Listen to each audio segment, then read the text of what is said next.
Coucou les copains et les copines, comment allez-vous? Bon, comment vous expliquer ça? J'ai décidé de me lancer un peu dans les tutos alors. Je ne sais pas vraiment si ça va vous plaire, moi je suis pas un gros connaisseur. Du coup, je vais faire des tutos à mes connaissances et dans le sens que je pense que c'est bien de le faire. Alors ça peut être de la mécanique, entre guillemets, ça peut être l'entretien du camper, parce qu'il y a quand même beaucoup d'entretien à faire.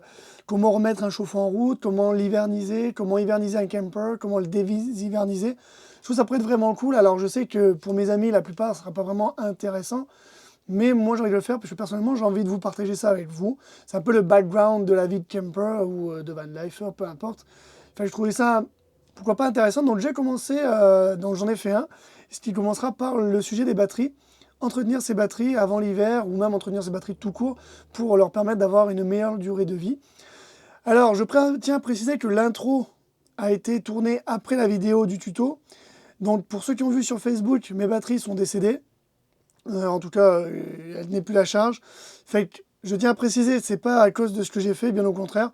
C'est juste qu'elles étaient dues et je sais pas combien de temps qu'elles étaient dans le camion. Voilà, moi, je les ai achetées avec le truck. Fait que le gars, je sais pas du tout quand est-ce qu'ils les avaient changées. Fait que là j'en ai deux nouvelles. Mais juste pour vous dire que dans la vidéo, vous verrez que c'est des anciennes. C'est tout à fait normal. Voilà, je tiens à préciser ça. Alors j'espère que ça va vous plaire. Comme d'habitude, n'hésitez pas à me le dire, soit par commentaire, soit par message privé. Ça me fait toujours plaisir d'avoir vos retours. Et puis si ça peut permettre d'aider les gens, je me dis why not. Puis bon, j'ai envie de commencer les tutos, il faut bien commencer par quelque part. Fait que ça sera les batteries qui vont être un peu, comment dire, le début. Allez, je vous dis à la prochaine pour de nouvelles aventures. Bye bye. Les tutos de Val, le non-expert en la matière. Alors comme vous voyez ici, il y a beaucoup d'oxydation. Fait que bon, la batterie, je ne sais pas quel âge qu'elle a. Mais je vais vous montrer comment en fait on enlève ça, on nettoie et je vais faire même la cosse négative et comment on protège. Alors, comme je vous le disais à l'intro, je suis clairement un amateur absolument pas expérimenté pour tout. Mais j'ai fait l'autre batterie parce que j'ai deux batteries sur ce véhicule-là. L'autre, le résultat est correct. Fait que je voulais m'entraîner avant de faire une vidéo. Fait qu'en fait, je fais ça, c'est juste pour le plaisir de vous partager et puis peut-être aider les gens à vouloir le faire. Maintenant, je vous dis tout de suite, je le fais à ma façon, enfin je le fais à mon expérience personnelle qui est vraiment débutante. Mais je me dis qu'il faut bien commencer par quelque part. Fait que déjà en premier lieu, vu qu'il y a beaucoup d'oxydation, ce que je vais faire, je vais prendre du sopalin. Hop, tac, je prends le sopalin et j'enlève le plus gros. Parce que c'est vraiment dégueulasse. Fait qu'on enlève le plus gros. Alors c'est sûr qu'il y en a qui auraient enlevé les batteries complètement, mais moi j'ai un cache, j'ai tout un tas de trucs à enlever. Je vous dirais que j'ai pas vraiment le courage de faire ça. Mais en même temps, je ne rincerai pas à l'eau non plus. Alors j'ai vu sur internet qu'il y en a qui rinçaient complètement à l'eau. Moi je sais que c'est pas très bon. Je vais éviter de le faire. Donc voilà, comme je dis, je le fais à ce que moi je pense être le mieux. Fait que là je prends l'eau que j'ai préalablement préparée. Tac. Mon bicarbonate de soude, pardon. Et donc, ma brosse à dents vieilleuse. Bon, je vous rassure, mes dents n'ont pas rendu ma brosse à dents comme ça. Hein. C'est la première batterie. Fait que du coup, ce que je vais faire, je trempe ma brosse à dents dans l'eau, comme ceci. Tac. Et ensuite, alors je ne sais pas si on voit bien la caméra, mais je vais le faire à côté pour éviter d'en mettre partout. Je rajoute le bicarbonate de soude sur la brosse à dents. Pour que la réaction se fasse, je vous montre vite fait. Tac. Et ensuite, je mets ça par terre. Hop. Je frotte. Je fais bien tout le contour de la cosse. J'hésite pas à frotter un peu parce que bon, c'est sûr que la batterie a un certain âge, le propriétaire ne l'a jamais probablement fait. Fait que c'est ça. Tac, donc là on frotte. Hop. Ensuite, bon, donc hop, je nettoie un bon coup. Alors c'est sûr que le contour va pas être ultra propre parce que voilà, mais bon. Donc là, on voit déjà que la cosse a déjà une meilleure allure. Mais moi, ce que je vais faire, je vais remettre un deuxième coup pour être certain que ce soit bien propre. Tac. Donc je retrempe ma brosse à dents. Je remets du bicarbonate de soude. Ah, je vous dis, le bicarbonate de soude, c'est la vie. J'ai découvert ça pour déboucher ma salle de bain et je vous dis que c'est la vie. On va remettre un peu d'eau. Je pense que ça manque un petit peu d'eau. Hop. Tac, regardez-moi ça. Regardez-moi le boulot que ça fait. C'est vraiment la vie. Donc là, on ressèche un coup, parce que bon, on sait que l'électricité et l'eau, ça fait jamais bon ménage. Donc moi, ce que je fais, j'essuie bien.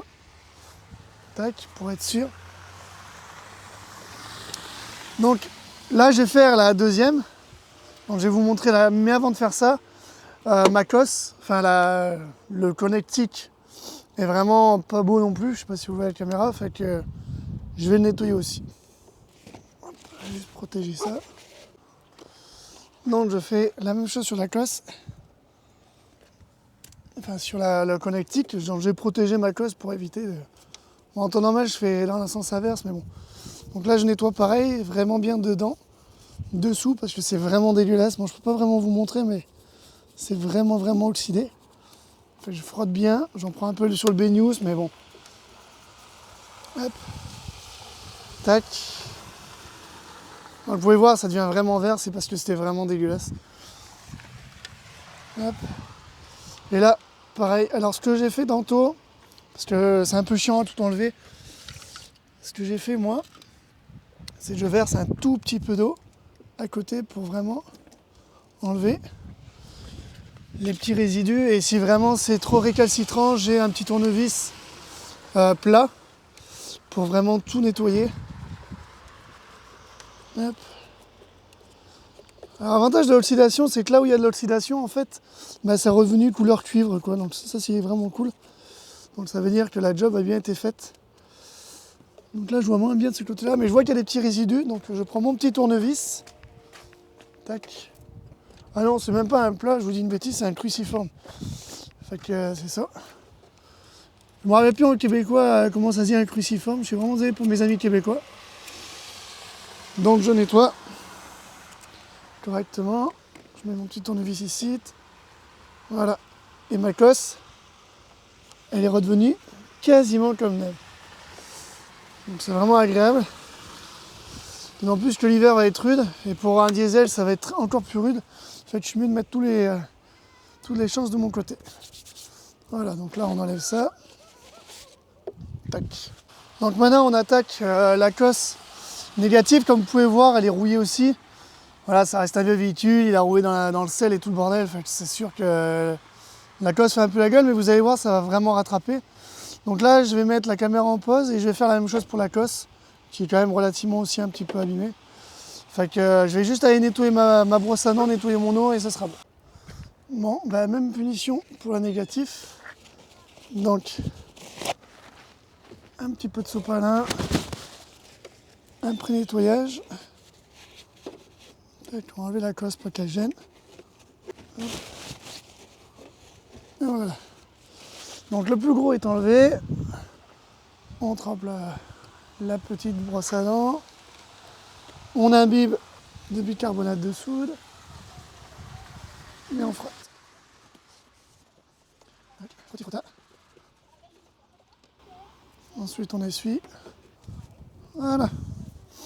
La cosse est propre. Donc maintenant je vais nettoyer ça. Bon, elle n'est pas très sale, mais tant qu'à le faire, autant le faire aussi pour les deux. Ça, ce sera fait jusqu'à l'année prochaine.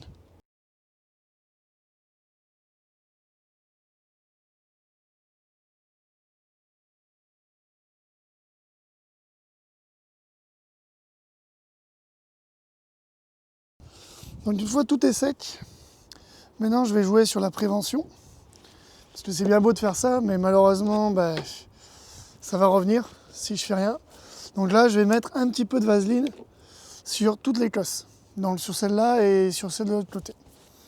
Voilà.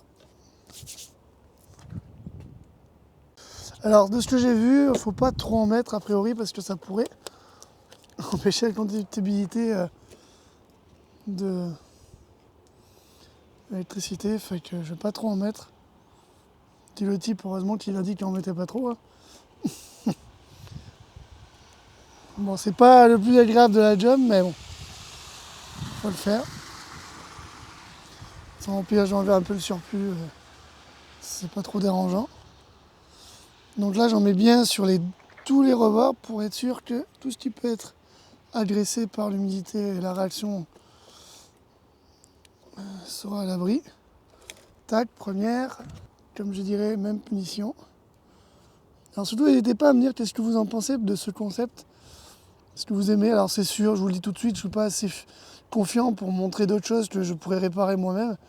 Pour le moment, je suis qu'au début, mais je me dis que voilà, pour des petits trucs comme ça, comment déneiger le toit de son camper aussi, je pourrais vous montrer. Alors je sais que pour mes amis français, ça ne vous servirait pas à grand-chose, mais juste si ça vous intéresse de savoir comment je fais ça, voilà, c'est un peu les backgrounds, si je puis dire, de la vie en camper, parce que voilà, la vie en camper, c'est pas juste dire ouais, c'est cool, je vois des beaux paysages, il y a des choses à faire, comme par exemple l'entretien de son cheval, de son fier et fidèle destrier. Donc voilà, donc j'ai à peu près, j'en ai mis partout. Je pense pas en avoir trop mis. Pour les connaisseurs, dites-moi ce que vous en pensez. Si vous pensez que j'en ai mis trop, peut-être pas assez, mais moi je pense que je suis correct. Fait qu'on va s'en arrêter là pour aujourd'hui. Alors en tout cas, merci d'avoir regardé la vidéo. J'espère qu'elle vous a plu. Puis surtout, n'hésitez pas à me dire ce que vous en pensez, comme d'habitude. Et puis on se retrouve pour d'autres aventures.